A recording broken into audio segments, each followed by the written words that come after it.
Joining us now is Wyoming's lone Congresswoman Hageman. Welcome back. Well, what are your thoughts on how Congress can take action from here? I know there's already an investigation, already a task force in place. President Biden has stated that he wants to fix the situation by just adding more security for Trump. What does that actually look like? So one of the things that I've been unable to figure out is why in the world they've said, well, he's a former president and therefore he does not have the same level of security as the current president would have. I would assume that the level of security would be based upon threat level. Obviously, what happened in July demonstrates that there is a high threat surrounding this president. And then what happened just a couple of days ago only reinforces that.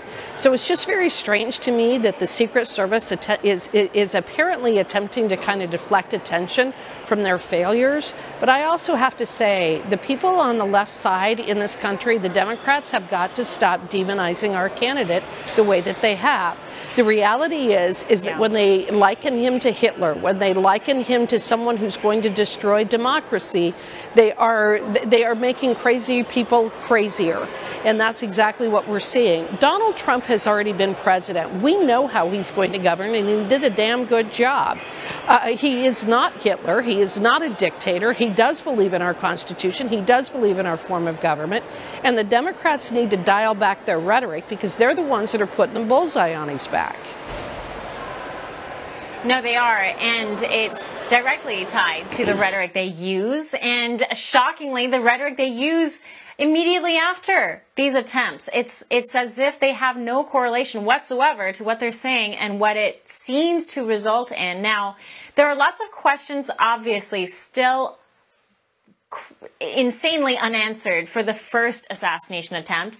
Now there are questions for the second one. You voted in favor of a congressional task force to investigate that first assassination attempt.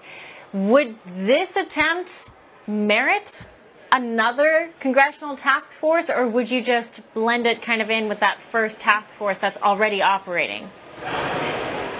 Well, I think it ought to be blended in with the one that's already operating, but you've indicated that there are a lot of unanswered questions. That may be true from the standpoint of the public in Congress, but I have every reason to believe that the FBI and the Secret Service have an awful lot of information about the kid who tried to assassinate President Trump in July, but they're withholding that information from the American public. Again, the rhetoric that we're getting from the Democrats and the leftists and even the mainstream media in this country is partially to blame for the situation that we're in and the climate that they are creating. You know, even this weekend, I watched Dana Bash from CNN interviewing or attempting to fight with J.D. Vance over the situation in Ohio.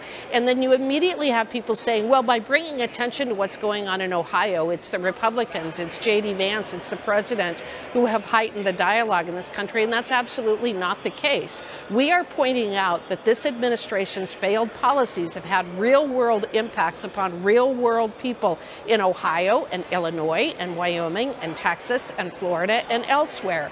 And so what you see is you see an effort to deflect attention from what's really going on in this country, and you do so, they do so by saying things like, well, Donald Trump's as bad as Hitler, or Donald Trump's going to be a dictator on the first day, or Donald Trump is never going to have an election again as long as we live if he's the next president. All of that stuff is just silly. It's stupid. It doesn't make any sense that anybody would even make those kinds of arguments. I'm a constitutional attorney.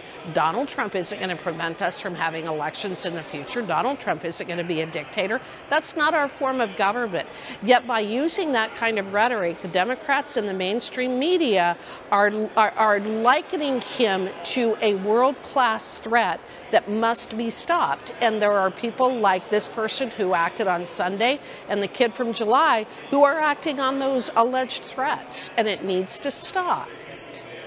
Congresswoman, you just mentioned the fact that we have these official sources who are now going in investigating Thomas Crooks, and you think that they're not actually revealing everything they know. Why do you think that is? Is there any particular reason why they should be so monopolistic and protective over what they know about Thomas Crooks?